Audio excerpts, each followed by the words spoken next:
อันนั้นทุกคนเอาเลาะไปเลาะมาก็สอดมาฝั่งนี้เนาะก็คือสอดมาด่านฝั่งนี้เนาะฝากเขาอยู่ก็คือข้ามดอนตัวนี้ไปฝั่งนั้นเนาะมันก็เป็นด่านแบบนี้แหละเป็นพลานหินแบบนี้เบิ่งฟังนี่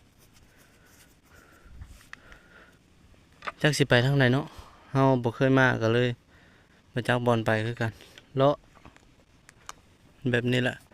จักนั่นได้ละฮอดโมง มืดแล้วก็เมื่อทุกคนถ้าเบิ่งผ่าน3-4 คนทางนั้นแหละเพราะเขาเคยมาเขาฮู้จักเนาะทุกคนเนาะเฮาก็ไปเลาะลินซื่อๆแบบนี้แหละ